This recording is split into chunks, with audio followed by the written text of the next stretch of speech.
r/AskReddit. What is the scariest story you know that is 100% true?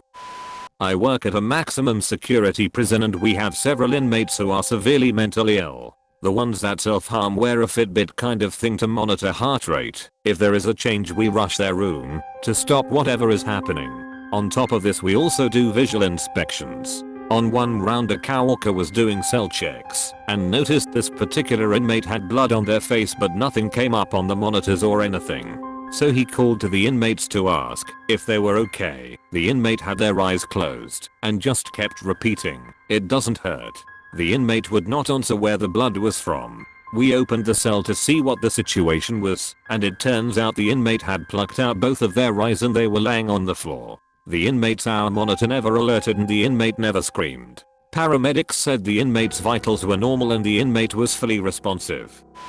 I worked for U-Haul when I was 18, and it was located in front of a club that was known for being really sketchy. I came in to open one morning, and it was common for people to knock on the door hoping to get in early and get their truck. On this day, I hear frantic knocking on the door. I'm there alone still, so it kind of startled me. I look and there's a woman, completely naked, covered in what looks like blood. I called the cops and grabbed one of the moving blankets and went outside to cover her up. She smelled really bad and was a mess. Ended up being blood and her own shit she was covered in. Found out later she was drugged at the club that night/early morning, raped and left, blacked out in the alley. It was just a fucked up and surreal situation to be involved in. What a nightmare. I'm glad you could help. Guy goes into a small building and dies. Later, investigator shows up and sees the body, calls 911 and then dies. Paramedics show up to help them, then die. The reason? Oxygen levels at head height were normal. Oxygen levels when bent over was basically zero. Bending over in this room killed 4 people by asphyxiation. Edit. They could breathe. The air they were breathing contained no oxygen. The human body can't tell the difference. I was in a crappy motel. The room had bed bugs. I was too exhausted to go to the front desk. I just needed to make it until the morning. I slept in the tub. Hours later I hear someone breaking through the window. I had a big knife with me and ran out into the room to find a man halfway through my window. We stared for a while at each other in shock. I think we both were scared. Then he says, "Is this your room?" I'm like, "Yes, this is my room, man."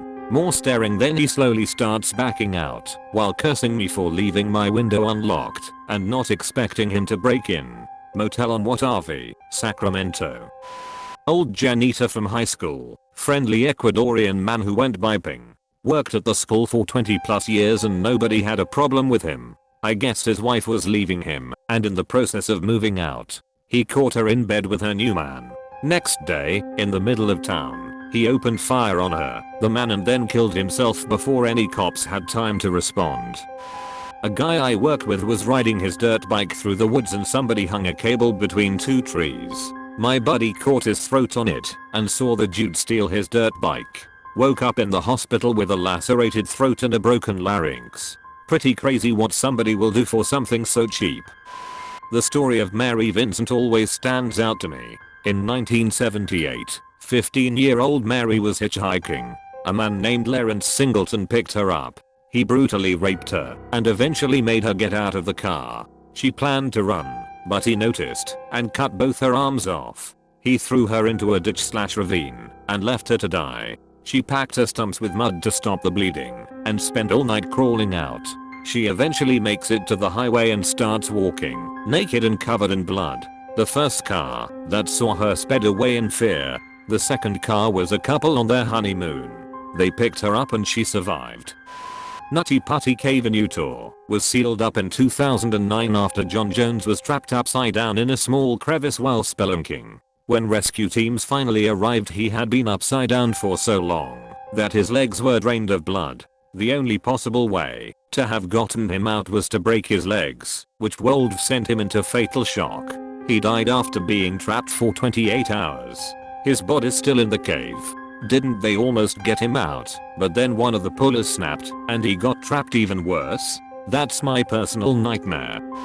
There was a woman who worked in a science lab who spilled 2 drops of organic mercury on the back of her gloved hand. Those 2 drops destroyed her entire nervous system and brain.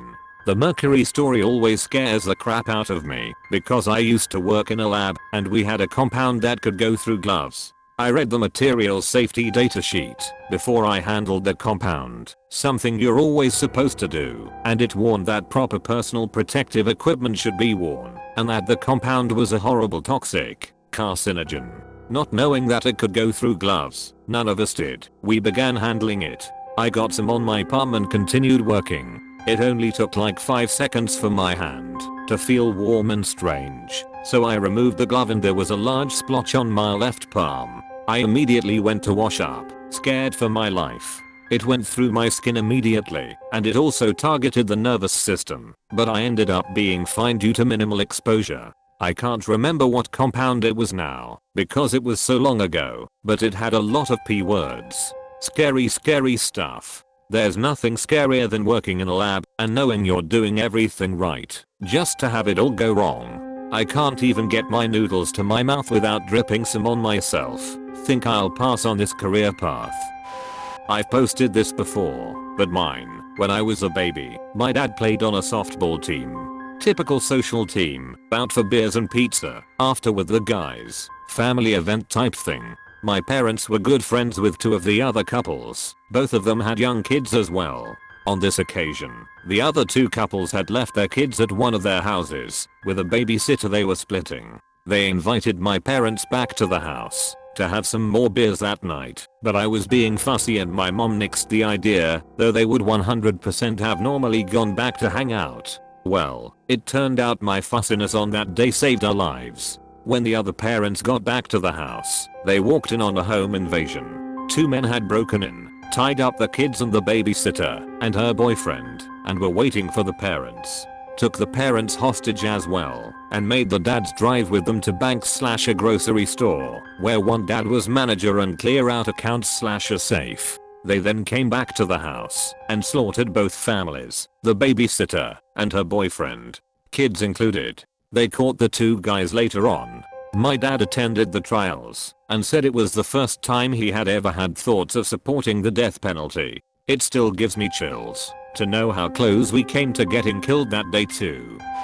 I spent my first 10 years in New Delhi. Back then, we would find dead women, burnt with acid or set on fire, and it used to be so normal. Like, oh look, another one of those dowry cases, where her family didn't pay the husband enough money, so they killed her. Many years later I revisited those memories, and realized how insane that actually was. I'd totally forgotten about all that.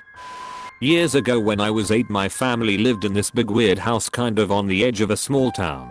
The school district was in the middle of a big restructuring, so even though we were only a couple grades apart my brother and I went to different schools and took different buses. This left me as the last person to leave in the morning and the first person to get home in the afternoon, which meant it was my job to make sure all the lights were off and the door was locked. One morning I noticed the basement door was open and the light was on, so before I left I turned off the light and closed the door. When I got home that afternoon the light was on and the door was open again. I just assumed that I'd forgotten to actually take care of it when I noticed it in the morning, so I went over to turn off the light and close the door. When I got to the top of the basement stairs I looked, and there was a big shadowy male figure towards the bottom of the staircase. I freaked out, slammed the door, and pushed a bunch of boxes against it, and then went and hid in my closet.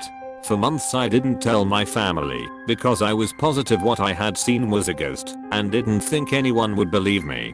Then about a year after that incident my mom and her boyfriend realized that small amounts of money had been going missing for months, totaling around $800-900, but never more than $60 at once. So we all walked around the house with flashlights trying to figure out how they could have gotten in. Turns out some creep was climbing in through a small hole in the outside of the house, shimmying through a crawl space, then coming up into the house through the basement. Realizing I had been alone in the house with him on at least one occasion was one of the worst, most terrifying moments I've ever had. My friend tripped and fell onto the tracks, landing his face onto the 3rd rail. We kinda stood there in absolute shock, because we thought he was dead, but then he said, "Can I move? Will I be electrocuted?" We told him to move instantly and he did. We got him off the tracks, and no less than 2 minutes later a train went zipping by. I think the third rail turned on seconds after his face came off of it. I know that's not scary to a lot of people, but to me, it was because I would have lost a close friend back when I was about 12. This is a hometown story that stayed with me. It happened literally right around the corner from where I grew up, maybe a 2-minute drive away. Judy Kirby murdered 6 children and 1 adult by intentionally driving the wrong way on a divided highway in an attempt to commit suicide.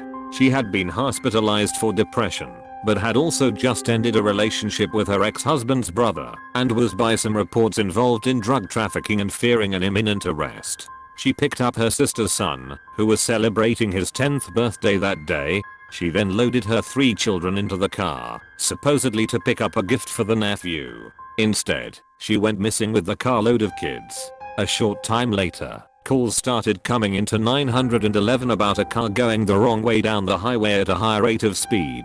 They made it about 90 seconds before a head-on collision with another vehicle, driven by a father with 2 children and another child along for the ride. The crash annihilated both vehicles. The only survivors were Kirby herself and the child who was along for the ride in the other car. There were pieces of children all over the highway. She was sentenced to 215 years in prison. The Lake Nyass disaster. The lake periodically belches a cloud of invisible carbon dioxide gas that suffocates everything within a 16-mile radius. In 1986, over 1,700 people and all their livestock died without even understanding what was happening to them. 3 sailors survived the sinking of the USS West Virginia at Pearl Harbor, only to die 16 days later due to the lack of air. The Navy knew they were there, but couldn't get to them. 16 days to die. That there's a guy casing the bar that I work at literally right now, and I can't do anything to stop him. He's been asking what time/days we are open, and what days we have security. Caught him feeling the corners of our windows and doors too. Unfortunately, until he breaks in and robs us, the police won't do a thing. Happened to me. Have posted about it before. I was around 11 years old, and I woke up in the middle of the night to a man straddled on top of me with his hand over my mouth and nose. He told me to roll over and not scream. I rolled onto the floor and tried to scream bloody murder. I say tried, cause when you are truly terrified it can take a second to find your voice. My mom heard me screaming and came in and fought with the guy. He was at least 6 feet, she was 5 feet 3 inches, and scared him enough with the fighting and screaming that he took off out the window he had come in through. Never did catch him. Hold the fuck up for a moment. What the heck?